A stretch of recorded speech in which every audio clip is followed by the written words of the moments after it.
Hi everyone, I'm Cheryl and welcome to the Sewing Room channel. I've been shopping again, and this time I went to my local Walmart store, and then I also went to St. George, Utah to Joann Fabrics and Crafts. Okay, let's get started. I had ran out of this color of Aida cloth. If you don't know what Aida cloth is, it's used to do cross-stitch designs on it. I like using the 14 count. It's because my eyesight isn't as good what it used to be, and so I find that the 14 count is the easiest for me. I can do the 16 and 18, but it's a strain, so I prefer this one. At my local Walmart, they do sell all types of craft items and fabric, and so I'm really fortunate because not all Walmarts have that. They have their own book by Simplicity and their budget project patterns, and I just wish I had more time for doll making, but I want to make this doll. I don't know if it'll be in a video because I've got other doll videos, so if you wanted to learn how to make a doll, all you have to do is watch a couple of my different doll videos and it'll be really easy for you to understand your pattern. I also like doing plush toys like this. So I'm hoping to get time real soon, but it's kind of hard for me to sew for myself anymore. Not a lot of time. My Walmart also carries a lot of different fringe, and this is tassel fringe. So it's a little band with little tassels hanging all around it. I use the tassels on towels, decorative towels at the bottom edge. I also put them on pillows once in a while, and sometimes even I'll put it on a placemat. So their price on this is fairly reasonable. And so if you do have a fabric and craft store in your Walmart, go ahead and check it out. You might find some really neat stuff. My next stop was Joann Fabrics and Crafts in St. George, Utah. Now, I don't live near there. I have to drive quite a distance to get to it. So it's always really fun, a real treat when I get to go there. So I bought a couple of patterns, and this one is a blouse pattern. And I like the sleeves. There's a little bit of gathering right in here at the seam.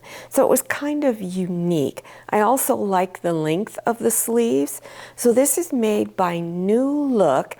And in my Joann's, they have these patterns on display on a little cabinet with shelves on it, and they're sitting upright like this. And there's all kinds of them there. This one I thought was really nice. I will do a tutorial, I don't know when, on the pants. They're little, looks like drawstring or elastic waist pants, and they don't look like they're all that difficult. They do have pockets on them, so if you've never put pockets in pants, it's a little different than putting a pocket in a tote bag.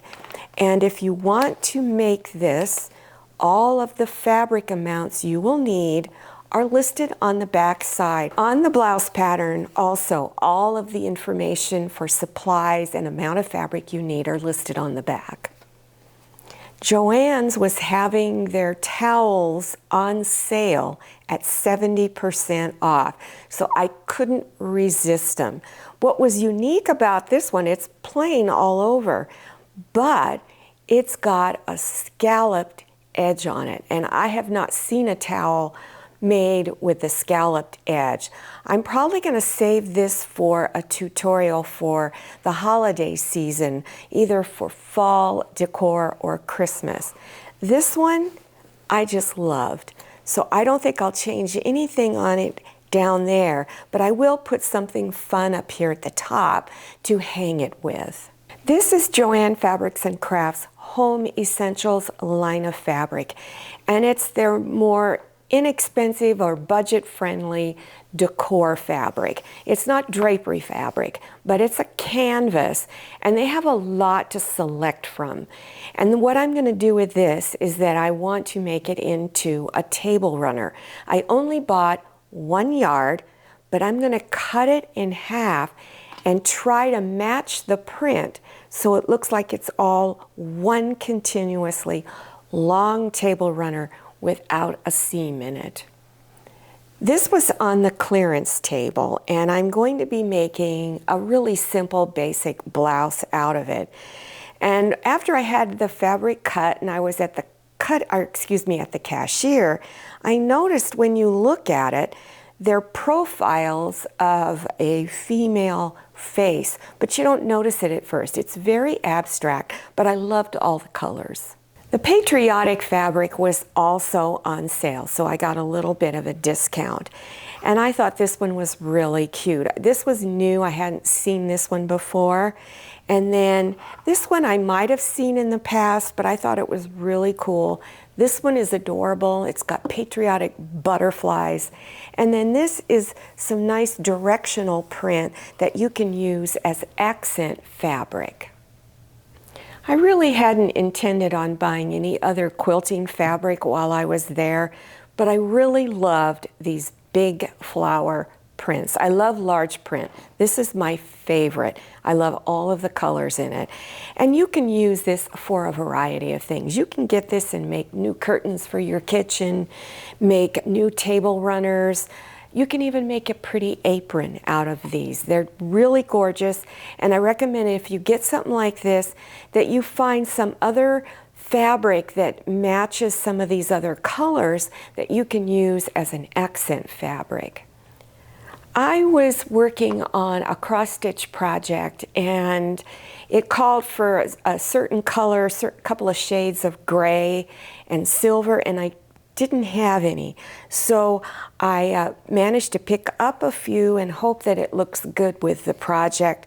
They do have a lot of embroidery thread. My Walmart has some embroidery thread, but not a big selection. But Joann's has quite a large selection. And one other item that I purchased were these little red, white, and blue buttons. Now I don't know if I'm going to use it on a patriotic project, but I have this really cute pillow that I'm going to do. I was shopping in a store. I saw this really cute, adorable pillow, and I'm going to try to duplicate something like that. So I'm real excited about this project. Well, I hope you enjoyed this shopping haul as much as I did. I don't go shopping for items as much anymore as I used to. I wish I had more time, but it's probably best I don't get let loose in these stores too often because I have a tendency to overdo, which I know is hard for a lot of us to kind of hold back just a little bit. So I do hope you enjoyed this. Now, if you're interested in beginners sewing projects, I'm going to have links to some of my other tutorials listed below your YouTube screen in the description section. Now, don't forget to follow me on Instagram and make sure you go and check out my Facebook page. Thank you so much for watching. I'll see you next time, and happy sewing. If you like the Sewing Room channel, one of the best ways to show your support is to subscribe by clicking on that red subscribe button and give this video a thumbs up. And don't forget to click on share to share this video with your friends. And make sure you click on the bell so you receive notifications for all my new videos. I'm Cheryl, this is Manny, and this is Scotty. See you next time.